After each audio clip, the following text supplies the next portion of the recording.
आज के शाम के लिए मैं आपका सभी का स्वागत करता हूं प्रभु यीशु मसीह के पवित्र नाम से। उसने ये हमें जिंदगी दी जिसका हम धन्यवाद करते हैं उस परमेश्वर का कि कितना बड़ा अनुग्रह उसका है। मुझे बड़ा आश्चर्य हो रहा है कि इस वर्ष के आखिरी महीनों के आखिरी सप्ताहों में पवित्र आत्मा एक कंफर्टिंग वर्ड्स हमें दे रहा है, एक सांत्वना के वर्ड्स वो हमें दे रहा है। और आज भी विषय उसने जो दिया कि सिर्फ तेरा आसरा, एक ही परमेश्वर का आसरा हम पर है। आइए इस 1 घंटे के सेशन में जाते हैं। और मेरे भाई का एक कमेंट्स है कि कृष्णा प्रेमा प्रभाकरन जी का के can Bible versus be given in English also. Yes, definitely हम इसे नेक्स्ट टाइम से इंग्लिश वर्सेस में भी जरूर देंगे। प्रभु हम सबको बहुत आयत की आशीष दे। आइए आज के सेशन में चलते हैं। प्यारे पिता, हम आपका धन्यवाद करते हैं आपके अनुग्रह के लिए, आपकी दया के लिए। आपका महान अनुग्रह यदि ना होता तो हमारी जिंदगी ना होती प्रभु। और यदि वो वचन मनुष्य के रूप में इस पृथ्वी पर आकर हमारे लिए उपाय ना बनता उस सूली पर, तो हमारी आत्मा के लिए भी कोई स्थान नहीं होता। हमने हर जगह अपना आसरा खोजा है पिता, मनुष्यों के बीच में, अपने रिश्तों के बीच में, अपने धन के बीच में, अपने संपर्कों के बीच में, लेकिन कोई भी स्थायी आसरा नहीं पाया सिवाय स्वर्ग और स्वर्ग में निवासमान महान सिंहासन के। पवित्र आत्मा यदि हमारे साथ ना हो तो हमारी जिंदगी व्यर्थ है पिता। किसे दिखाएं अपनी धार्मिकता, क्या संसार को, क्या सिंहासन को। हम चाहते हैं हमें हमारा सिंहासन ही देखे, और अभी वक्त है हमारे पास। और यदि कोई कमी और घटी हम में है पिता,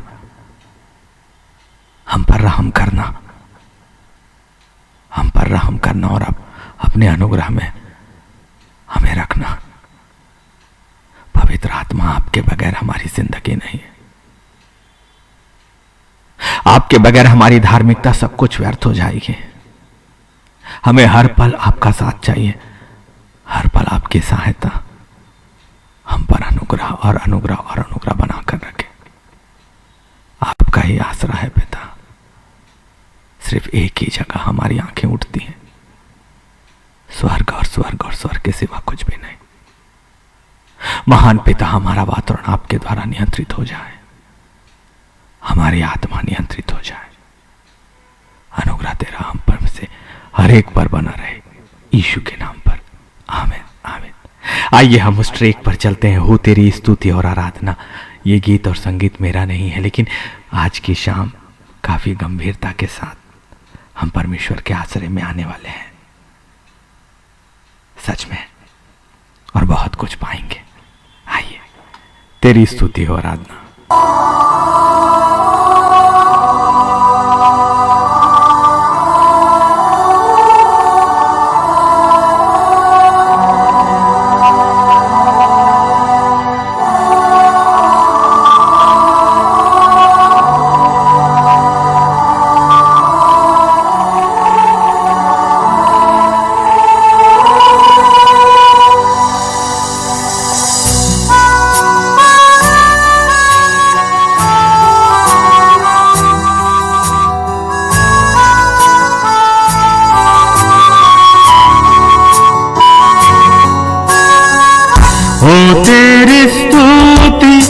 और आराधना करता हूँ मैं तुझसे ये प्रार्थना।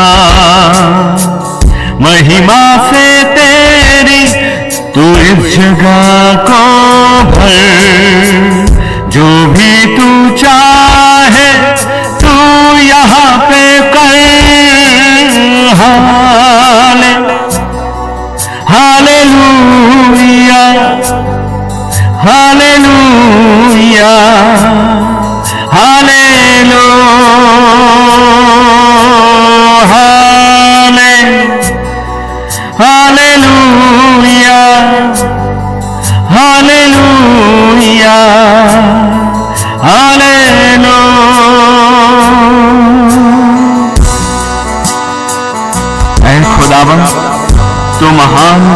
सिंहासन पर विराजमान हमारा परमेश्वर है।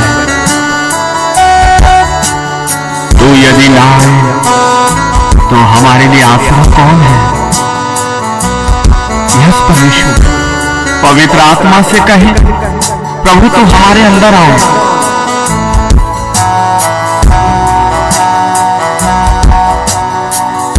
करुणा से तेरी नया दिन दिखाता है, ढाल बनकर मेरी मुझे बचाता है। जब मैं पुकारूं तू दौड़ आता है, जब मैं गिरूं मुझे उठाता है।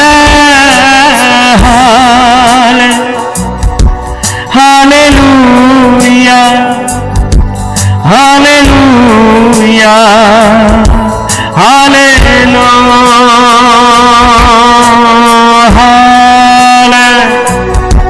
Hallelujah, hallelujah, hallelujah. ऐ महान सिंहासन, हम किसे पुकारें और कहां जाएं? यस खुदावन, एक ही तो आसरा है, महान सिंहासन का आसरा। तुझ पर ही दृष्टि है परमेश्वर, तेरी वेदी पर, तेरे छुटकारे पर। यस,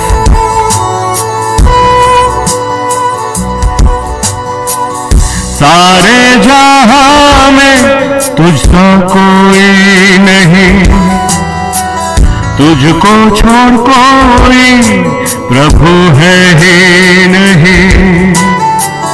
घुटने में टेकूं बस तेरे सामने, तू है मेरा प्रभु, तू मेरा पिता। हालेलुया, हालेलुया, हालेलुया,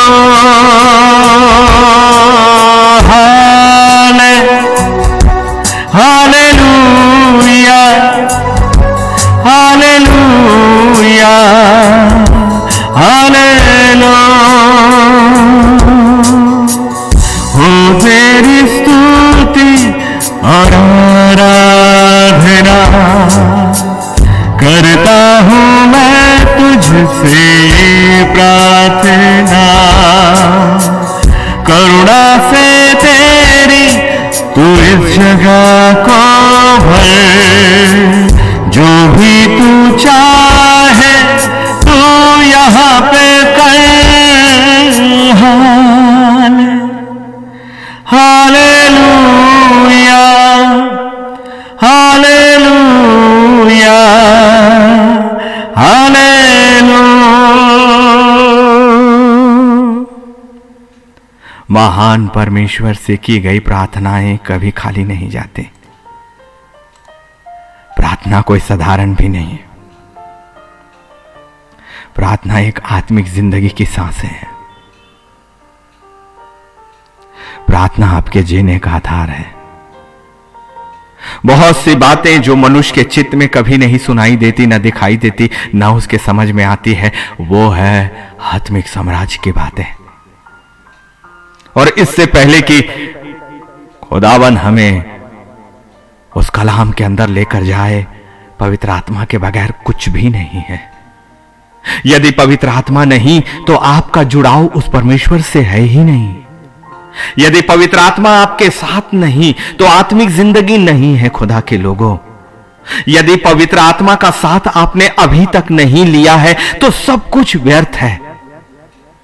और हमारा उद्देश्य इस पेज का सिर्फ और सिर्फ यही कि नए यरूशलेम, स्थायी जगह और अनंत काल की उस जीवन के विषय में जो खुदा ने जिम्मेदारी मुझे दी, एक सत्य को आप तक लेकर आए। यह संसार और संसार एक दिन सच में हमेशा के लिए चला जाएगा और आपकी देह भी मिट्टी है और वो मिट्टी में मिल जाएगी। लेकिन आत्मा की तैयारी करिए, आत्मा की तैयारी करिए। आत्मा की जिंदगी ही वास्तविक और स्थायी जिंदगी है। लेकिन मेरा परमेश्वर एक वादे का परमेश्वर है, और मेरे परमेश्वर की जगह पे वो एक ऐसी जगह है जो आशीष का स्रोत है। वहां पीड़ा नहीं है, वहां दुख नहीं है, वहां शोक भी नहीं है। इसलिए स्वर्ग में शोक नहीं है, इसलिए आपका और मेरा पिता शोकित नहीं होता है। स्वर्ग में पीड़ा नहीं है, इसलिए स्वर्ग में वो परमेश्वर आपको और मुझे पीड़ा नहीं देगा। स्वर्ग में आंसू नहीं है, इसलिए उस स्थायी जिंदगी में कभी भी आंसू नहीं आने वाले। इस संसार में हम जो कुछ भी प्राप्त करें, एक दिन सच में वो मिट्टी है, और मिट्टी में वो हमेशा की तरह मिल जाने वाला है। लेकिन ये आत्मा जो उस परमेश्वर के लिए तैयार है, उस परमेश्वर के सिंहासन के सामने जानी चाहिए।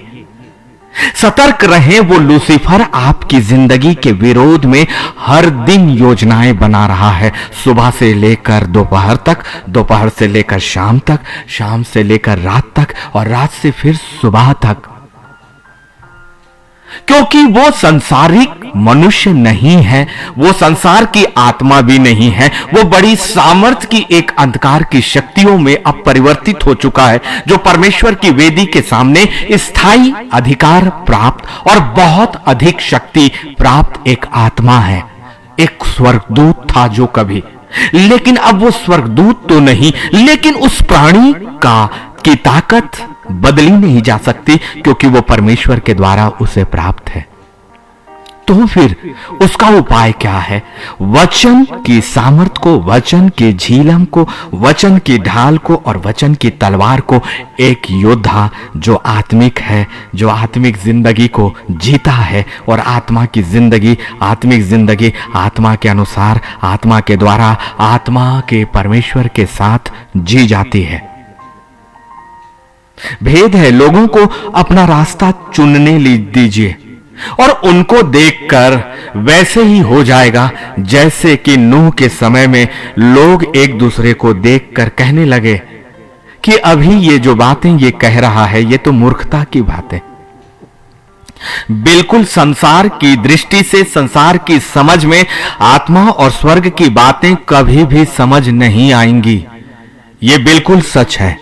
और एक सांसारिक मनुष्य और लालसाओं में घिरे हुए मनुष्य या आत्मा को परमेश्वर की बातें व्यर्थ ही लगेंगी, क्योंकि उस पर अनुग्रह नहीं हुआ है।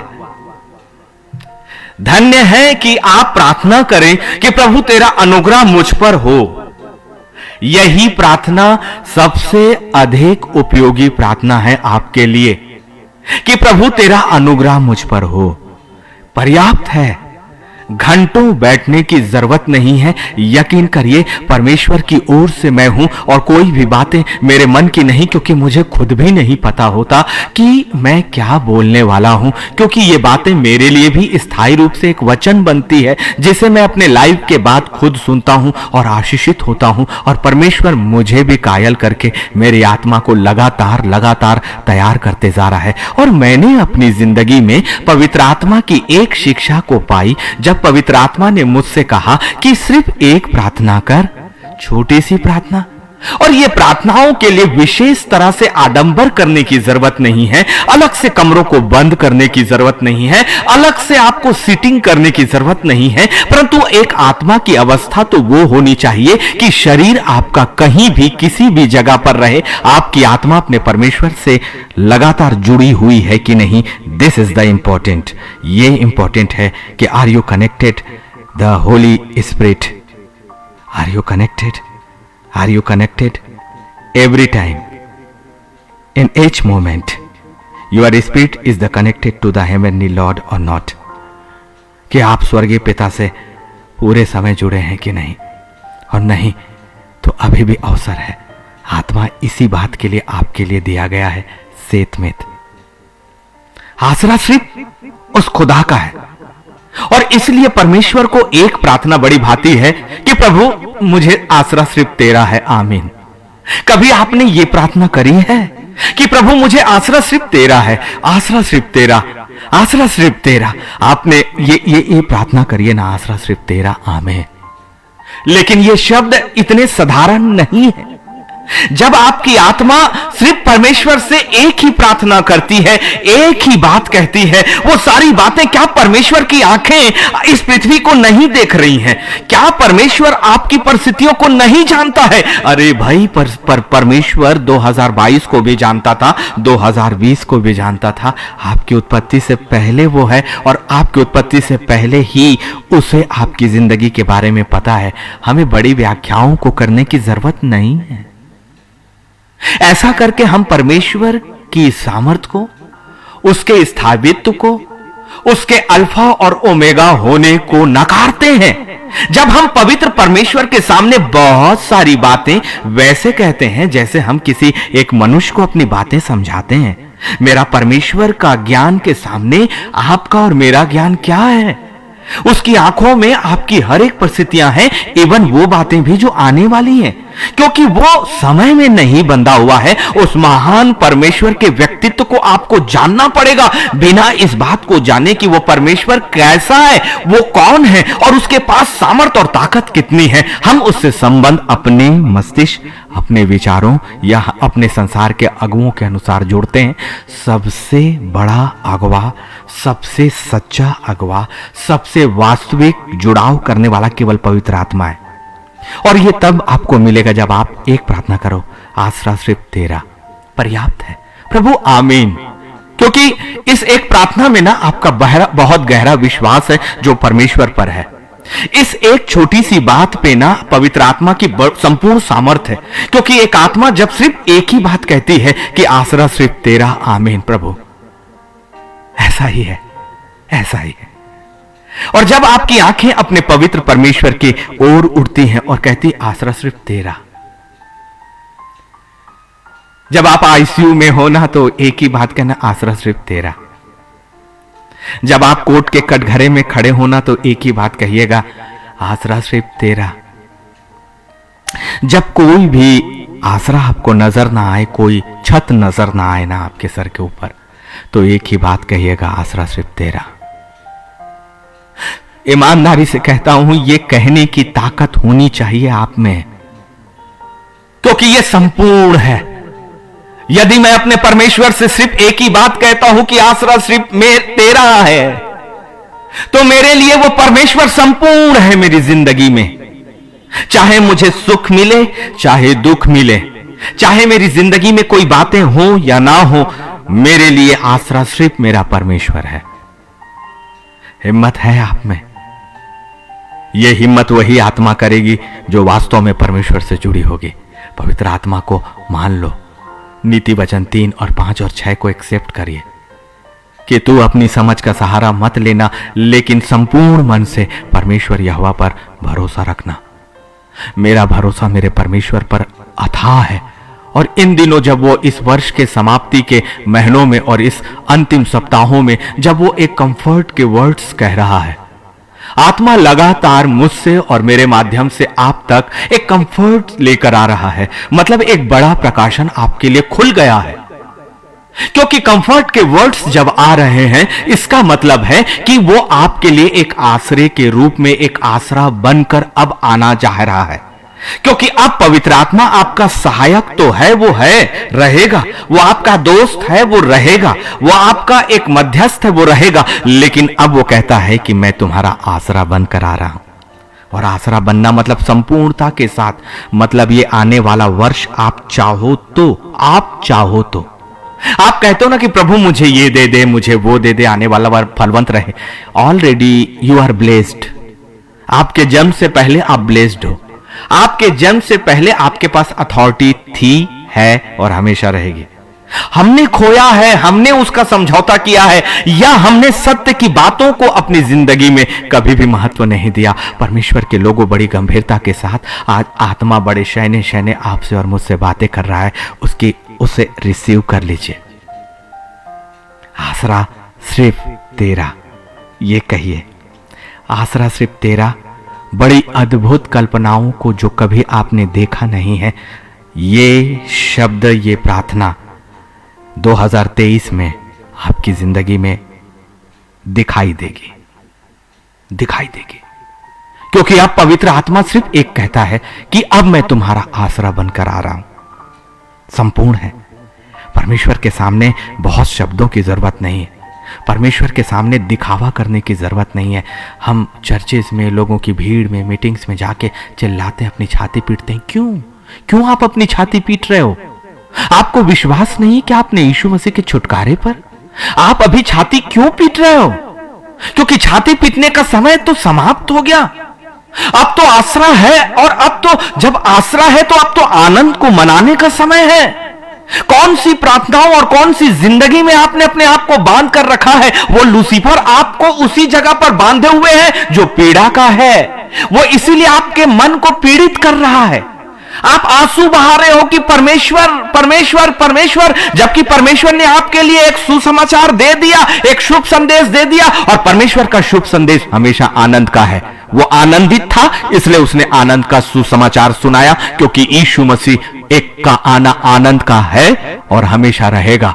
ये परमेश्वर के लिए शोक नहीं, आनंद का सुसमाचार है। और स्वर्गदूत वही बातें कहेंगे जो खुदा की ओर से है। आपका आसरा आ चुका इस दुनिया में, आपका आसरा बनकर उसने आपके लिए उपाय करके सूली पर सब कुछ पूरा करके पवित्र परमेश्वर के दाहिने हाथ बैठ गया है। अब उसके लोग छाती पीटने के लिए नहीं है। क्यों उस रिपीटेशन में जा रहे हैं जो दुख, तकलीफ और आसरा का है? क्या प्रकाशित वाक्य आपने नहीं पढ़ा है? क्या प्रकाशित वाक्य से एक बड़ा आसरा आपके पास नहीं आया? क्या मेरे परमेश्वर का कलाम झूठा हो गया? जो वचन पर विश्वास नहीं करता वो खुदा की संतान नहीं, और जो खुदा की संतान नहीं उनके लिए यीशु का बलिदान नहीं, और उनके लिए शोक है, उनके लिए शोक है। मेरे लिए मेरे यीशु का आना और मेरे खुदा का क्या ये उपाय कभी शोक का विषय नहीं है, आनंद का विषय है। क्योंकि यदि यीशु ना आता तो वो मेरा आसरा नहीं होता, यदि यीशु ना आता तो वो जाता नहीं, और यदि वो जाता नहीं तो पवित्र आत्मा मेरा आसरा ना बनता। और अब तो मेरे पास 3 तरह की अथॉरिटी है, मेरे यीशु मसीह की देह, उसका लहू, उसका नाम, और पवित्र आत्मा की सहायता, और महान सिंहासन जो हमेशा मेरे लिए खुश है, मेरे लिए खुश है। इसलिए कि हमारी तैयारी चल रही है उस खुदा के वचन पर विश्वास करके, और हम जाएंगे, हम जाएंगे, हमारी आत्मा में हम जाएंगे। और आप भी जाओगे, आप भी जाओगे, और आपको जाना है उस जगह पर। हम भी जाएंगे, आप भी जाओगे। शैतान की बातों को सुनना बंद करो कि आपकी जिंदगी में अब कोई आत्मिकता नहीं है। मेरे लिए और आपके लिए मेरे यीशु का बलिदान पर्याप्त है। आसरा है सिर्फ उस खुदा का, उसका आसरा है। हमें लूसीफर की बातों को क्यों सुने जब वो आसरा हमारे लिए आ गया, जब वो आसरा हमारे लिए अभी है, जब उसका हाथ हमारे ऊपर है, जब उसकी सुरक्षा हमारे लिए है, जब परमेश्वर का सामर्थी वचन बोलकर उसकी सामर्थ को उपयोग करने का अधिकार मुझे है, तो फिर मैं बेआसरा कैसे हुआ? बिल्कुल भी नहीं, बिल्कुल भी नहीं हूं। इन्हीं बातों का तो खंडन करें, तभी मरुस्थल आपका पार हो जाएगा। आसरा था ना, वो दिखता नहीं था, परंतु मरुस्थल पार हुआ ना। 40-40 वर्षों तक खुदा के लोगों के पैरों की जूतियां नहीं फटी ना, और ना ही उनके कपड़े कभी गंधाए ना फटे, और ना वो भूखे रहे ना वो प्यासे रहे। बड़ा सामर्थ और उत्तम भोजन खिलाया मेरे परमेश्वर ने, और आपका परमेश्वर अभी भी नहीं बदला है। जो इस्राएल से प्यार करता है, इस्राएल कोई जाति नहीं है, इस्राएल परमेश्वर की चुनी हुई आत्माएं हैं जिस पर खुदा का अनुग्रह हुआ है, और वो अनुग्रह आप पर हो चुका है। इसलिए आसरा सिर्फ उस खुदा का है, और मेरा परमेश्वर कभी बदला नहीं, मेरा परमेश्वर कभी बदल नहीं सकता। उसका वचन स्थायी है, इसलिए वो स्थायी आसरा मेरे लिए है। मैं मनुष्यों को कभी नहीं देखूंगा, कभी नहीं देखूंगा। अपने धन, अपने वैभव, अपने ज्ञान और अपने संसार की बातों पर कभी नहीं। आप सबसे ज्यादा सामर्थी, सबसे ज्यादा ताकतवर और सबसे ज्यादा योग्य तब हो जब पवित्र आत्मा आपके साथ है। यदि लोग कहते हैं कि तुम्हारे पास शिक्षा नहीं, तो मुस्कुरा दीजिए, क्योंकि आपके पास ज्ञान का स्रोत है, क्योंकि उसे तो अंश मिला कुछ डिग्रियों से, कुछ मास्टर की डिग्रियां, पीएचडी की डिग्रियां। मेरे नाम के आगे भी तो डॉक्टर लगा है, 2-2, 3-3, 5-5 डिग्रियां अलग अलग तरह की है, मास्टर डिग्रीज है। ये मैं बताने के लिए नहीं है, व्यर्थ है भाई, क्योंकि इनका स्रोत मेरे पास है हमेशा के लिए। और ये डिग्रियां मुझे कुछ आमदनी दिला सकती हैं, दिला भी रही हैं, लेकिन मेरे परमेश्वर पर आसरा मुझे स्थायी घर दिला देगा, और बहुत सुंदर, जहां पर मेरा परमेश्वर के सामने मैं जब चाहूं तब मैं अपने घर के दरवाजे से जब निकलूंगा, मेरा परमेश्वर का तेज और सिंहासन मुझे दिखाई देगा आत्मा में।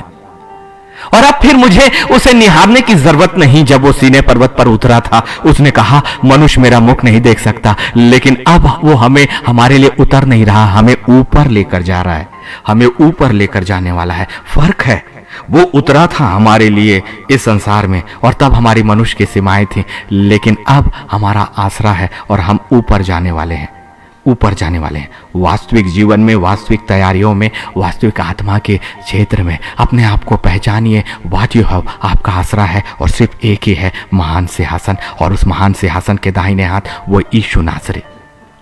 यूहन्ना 10 और 10, काफी देर के बाद वो वर्ष मुझे दे रहा है, परंतु आज उसने खुली बातें आपसे कह दी है, खुली बातें हैं ये।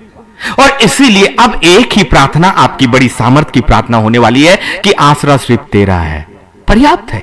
और ये तो मैं कहीं पर भी कहूंगा, हर समय कहूंगा, और सोने से पहले भी कहूंगा, प्रभु मैं सो रहा हूं, आसरा सिर्फ तेरा है। कहिए ना, कितनी अधिक सामर्थ है। जब सुबह उठूं मैं एक ही बात कही, प्रभु आसरा सिर्फ तेरा है। जहां रहूं मेरी आत्मा कहे आसरा सिर्फ तेरा है। यूहन्ना 10 और 10 कभी मत भूलिए। चोर किसी और काम के लिए नहीं, परंतु केवल चोरी करने और घात करने और नष्ट करने को आता है।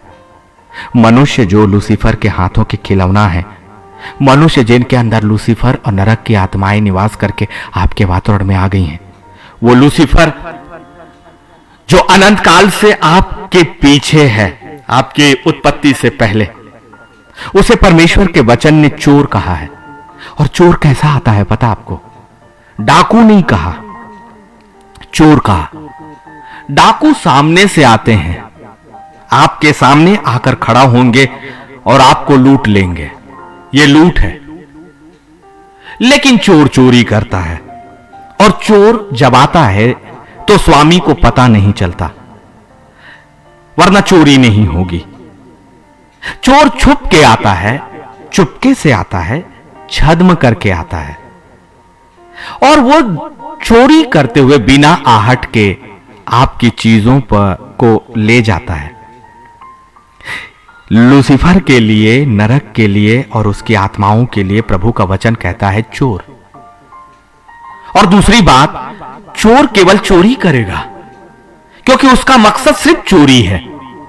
और यदि वो चोरी ना करे तो वो चोर नहीं, और यदि वो चोर के स्वभाव के समान चुपके से आए तो भी वो चोर नहीं, फिर वो डाकू होता या कोई और होता। समझिए, लूसीफर को खुदा ने चोर कहा है, पवित्र आत्मा ने चोर कहा। इसका मतलब वो चुपके से आपकी जिंदगी के अंदर ऐसे आएगा, आपको पता नहीं चलेगा। Be alert. इसीलिए एक ही चीज है हमारे पास, आसरा, सिर्फ परमेश्वर का। क्योंकि इस चोर को हम नहीं जान पाएंगे अपने स्वभाव में, अपने शरीर की सीमाओं में, क्योंकि ये चोर शारीरिक कहां है। और ये चोर शारीरिक दीवालों को तोड़कर, दरवाजों को तोड़कर कैसे आने वाला है? नहीं आने वाला। परंतु ये चोर तो आत्मिक है। इस चोर के पास आत्मिक सामर्थ है, और इतनी अधिक बड़ी सामर्थ है जो परमेश्वर से थोड़ी ही कम है। क्या आप आत्मा में इतने मजबूत हैं कि इस चोर को जान पाओगे, इसे डिटेक्ट कर पाओगे, इसकी चालों को समझ पाओगे? नहीं। आसरा सिर्फ परमेश्वर का है। बिना पवित्र आत्मा के आप नहीं जान पाओगे, क्योंकि वो चोर और किसी काम के लिए नहीं, परंतु चोरी करने और घात करने और नाश करने को आता है। 3 चीज परिणाम उसने दिया। इस संसार में जो कुछ है ना, वो आपका वो ले लेगा। आपका परिवार, आपका सुख, आपकी खुशियां, ये भी परमेश्वर का दिया हुआ एक संपत्ति है। आपकी खुशियां आपका धन है, आपका परिवार आपका धन है। परमेश्वर की आशीष है फूलने और फलने की, केवल चीजें नहीं, वो इन्हें भी चुराता है। आपका सुख चुराता है, आपका आनंद चुराता है, आपकी खुशियां चुराता है। और इसलिए वो चोरी करेगा, क्योंकि वचन ये कह रहा है, यूहन्ना 10 और 10, चोर और किसी काम के लिए नहीं, परंतु केवल चोरी करने आता है। इसलिए सतर्कता है, वो आएगा और वो चोरी करेगा, और केवल वो चोरी करेगा। लेकिन उसे हम तब तक नहीं जान पाएंगे जब तक कि वो आसरे पे हम ना चले जाएं। आत्मा को, आत्मिक सामर्थ को, आत्मिक ताकत को जानने और उसका सामना करने के लिए आपका दायरा, आपका बाड़ा इस संसार से सुरक्षित नहीं हो सकता भाई। आपके बाड़े में आपके रिश्ते भी हैं, उसे कौन से मकान की दीवारें और कौन से ताले सुरक्षित करते हैं, कौन सा सीसीटीवी कैमरा उसे सुरक्षित कर सकता है। आपकी खुशियां कौन से दरवाजे, कौन से ताले, कौन से कैमरे, कौन सी व्यवस्थाएं, कौन सा गार्ड सुरक्षित कर पाया? नहीं, ये सांसारिक चीजें नहीं है, ये परमेश्वर का विशेष आत्मिक वरदान है और इसे ही आप सुरक्षित नहीं कर सकते जब तक कि वो पवित्र आत्मा में अय्यूब के समान वो बाड़ा आप स्वर्ग से ना प्राप्त करो। क्योंकि अय्यूब की जिंदगी में इस संसार की सुरक्षा नहीं थी, अय्यूब की जिंदगी में परमेश्वर, महान परमेश्वर की वो सुरक्षा थी जो उसके वचन की थी, जो उसके पवित्र वेदी की आंख की थी, जो उसके स्वर्गदूतों के बाड़े की थी और जो परमेश्वर की महान योजनाओं की थी। कैसे छुपोगे आप?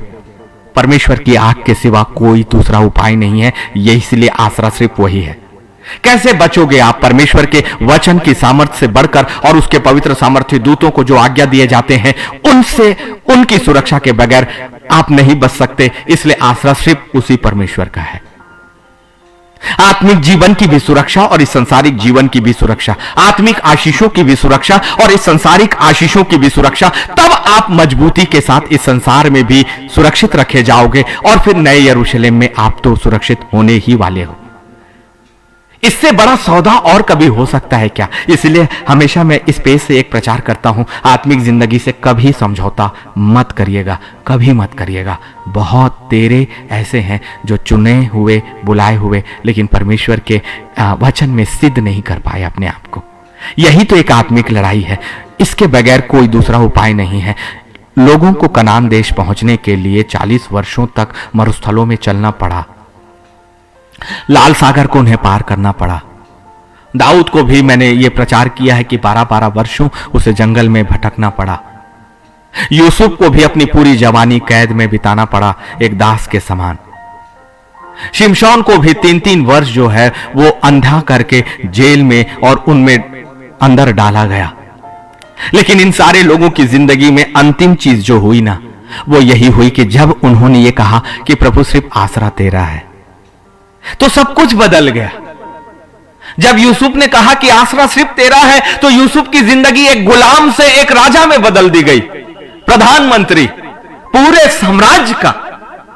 एक दास जो कभी झाड़ू लगाता था, समस्त मिस्र में सबसे बड़ा अधिकारी बनाया गया। यह है मेरे परमेश्वर का आसरा।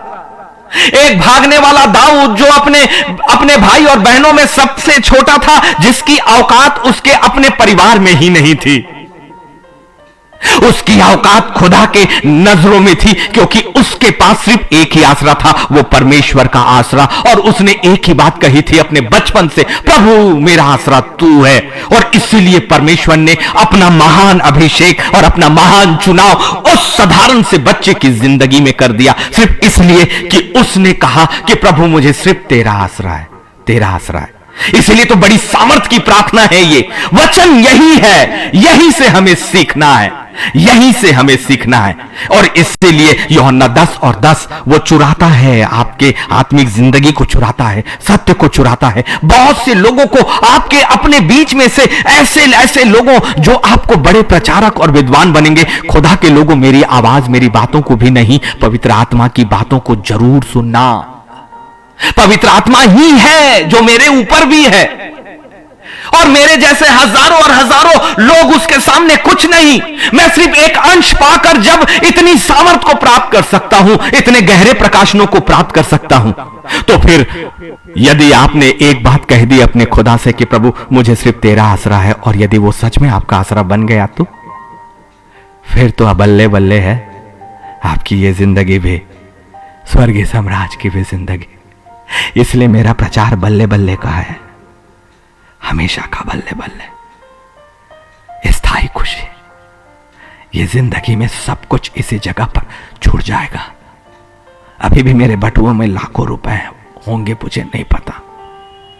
मेरे बहुत से संपर्क होंगे पॉलिटिकल, वो जो काम कर सकते करा सकते हैं, मुझे नहीं पता। बहुत से लोग जब हम बाहर जाएंगे वो सारी चीजें हमें मिल सकते हैं। यदि मैं एक अच्छी कार चाहूं तो वो मुझे मिल सकता है, एक अच्छा घर चाहूं तो वो मुझे मिल सकता है। लेकिन मैं आपको कहूं, मेरा परमेश्वर है और मुझे उसके आश्रय के ऊपर और कोई दूसरा आसरा नजर आता ही नहीं। और इस संसार के सारे आश्रय तो इस संसार के हैं, क्योंकि अब उसका अनुग्रह मुझ पर हो गया और स्थायी आत्मा की जगह को मैंने जान लिया है। और हम अकेले नहीं जाएंगे, आप जाओगे हमारे साथ, क्योंकि वो पवित्र परमेश्वर की इच्छा आपके लिए भी है, क्योंकि आप भी तो उसके बेटे और बेटियां हैं जिसे उसने अपना आत्मा दिया। आपके शरीर के अंदर उस खुदा की आत्मा है जो बिल्कुल उस खुदा के स्वरूप और समानता में है। पहचानिए अपने आप को। आसरा एक ही है, जहां से आप आए हो आश्रय की जगह एक ही है जो स्थायी है। आपकी वास्तविक प्रार्थना सिर्फ एक ही है, प्रभु मुझे सिर्फ तेरा आसरा है। इसीलिए यूहन्ना 10 और 10 से वो मुझे आगे ही नहीं लेकर गया। आज चोर और किसी काम के लिए नहीं, परंतु चोरी करने और घात करने और नष्ट करने आता है, लेकिन आपके लिए आसरा है। मैं इसलिए आया कि वे जीवन पाएं और बहुतायत से पाएं। इसलिए जीवन को जो लेकर आया और आपको देने के लिए, क्या आपको जिंदगी देने में परमेश्वर शोकित था क्या? जब यीशु मसीह का जन्म उसने एक उपाय के रूप में किया जो यूहन्ना 10 और 10 में था, इतनी महान बातों के लिए जो जीवन को लेकर आया था, और जीवन देने में परमेश्वर शोकित होगा? परमेश्वर के पास क्या इतनी सामर्थ नहीं है कि अपने बेटे को, मरते हुए बेटे को एक ताकत दे सके? क्या मेरा परमेश्वर जिसने केवल कहकर महान सृष्टि की रचना कर दी, उसने कहा और हो गया, वो परमेश्वर दुखी होगा क्या? क्रूस पर उसने सब कुछ पूरा किया। क्रूस पर मृत्यु हमारे और आपके लिए और खुदा के लिए भी आनंद का कारण थी, क्योंकि वो हमारे लिए इकलौता आसरा था। और इसीलिए उसने कह दिया कि मैं इसलिए आया कि जीवन पाएं और बहुतायत से पाएं। तो जिंदगी पाना शोक का विषय है कि आनंद का। और ये जिंदगी इस संसार से शुरू होकर उस नए यरूशलेम तक स्थायी जिंदगी में जाएंगे। शरीर की अस्थाई जिंदगी से आत्मा की स्थायी जिंदगी तक, शरीर की अस्थाई जिंदगी से आत्मा की स्थायी जिंदगी तक, शरीर की अस्थाई जिंदगी से आत्मा की स्थायी जिंदगी तक एक ही आसरा आपको पहुंचा सकता है, पिता, पुत्र और पवित्र आत्मा का स्थान, अर्थात स्वर्गीय संबंध, परमेश्वर से स्वर्गीय संबंध। लोग संसार के संबंधों के पीछे पागल है। क्या कभी आपने अपने एक आत्मिक पिक्चर आत्मा के साथ खिंचाई है जो संसार का ही नहीं, समस्त सृष्टि में सबसे ऊपर है? कभी आपने सिंहासन को आत्मा में होकर अपने आप को सिंहासन के बाजू और खुदावन के पवित्र यीशु मसीह के बाजू में कभी आपने पिक्चर महसूस की और कहा कि पवित्र आत्मा एक वास्तविक पिक लीजिए ना, आपके साथ मेरा संबंध है, मैं अपने आप को बताना चाहता हूं, अपने आप को दिखाना चाहता हूं, क्योंकि मेरे पास एक ही वास्तविक आसरा है। और यह आसरा मुझे मनुष्यों के बीच में नहीं है, इसलिए मनुष्यों को बताने के लिए भी नहीं है।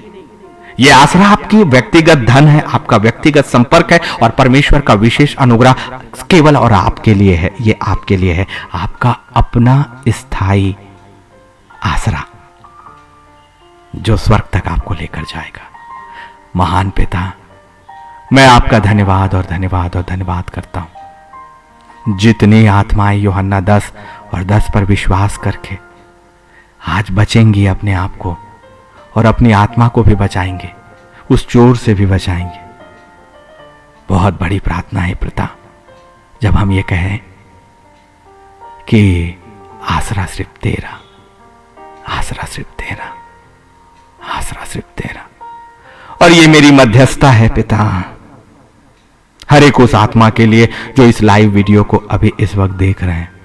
ये सचमुच लाइव है पिता, स्वर्ग से, क्योंकि स्वर्ग से मैंने जो लाइव पाया वही लाइव से में तेरे अपने दासों के कानों तक पहुंचा दिया। वो मुझे ना देखें प्रभु, लेकिन तेरा चेहरा देखें। वो मुझे ना सुने, लेकिन पिता मैं नहीं चाहता कि मैं हमेशा उनके लिए मध्यस्थ रहूं। मैं चाहता हूं वो तेरे अगुवे बन जाएं, ताकि एक बड़ी भीड़, एक चेन हम तैयार कर सकें जो वास्तविक वास्तविक वास्तविक आसरे को लोगों की जिंदगी तक लेकर आएंगे। और हर वो आत्मा जो आने वाले समय में चाहे YouTube के माध्यम से या इस लाइव को बाद में देखेंगे प्रभु, वो आत्मा में इस वचन से फलवंत होकर सिर्फ एक ही प्रार्थना करना सीख जाएं और उन पर आपका अनुग्रह बहुतायत से दीजिएगा प्रभु। ये मेरी आपसे विनती और प्रार्थना है कि जो परमेश्वर मेरे लिए है वो इनके लिए भी तो है।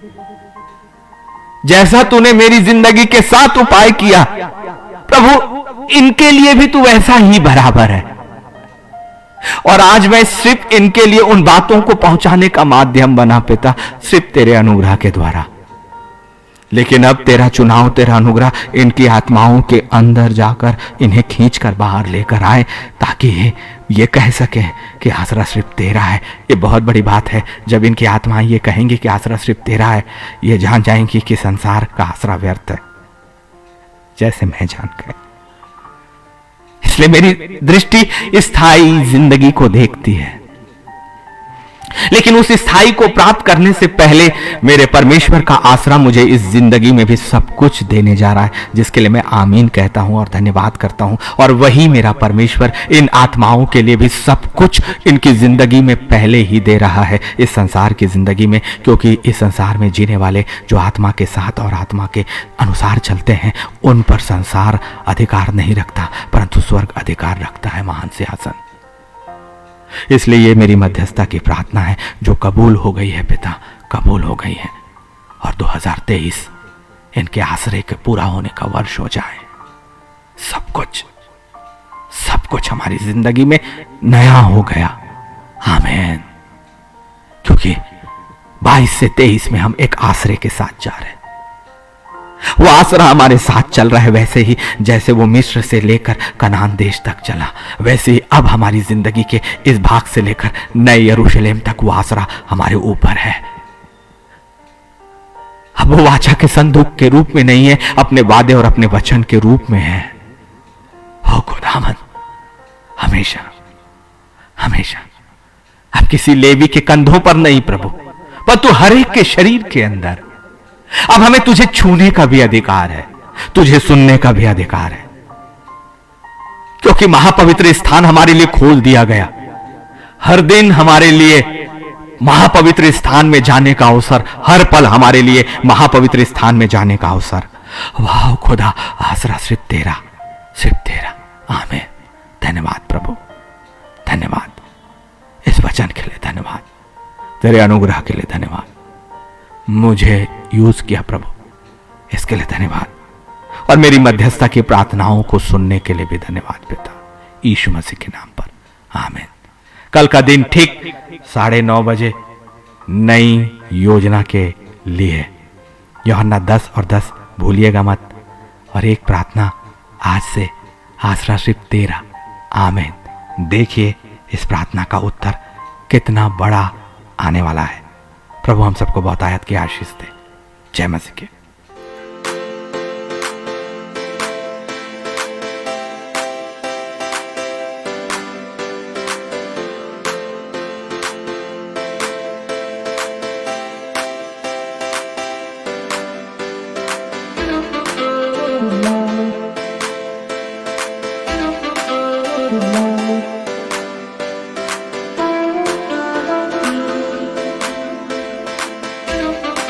Oh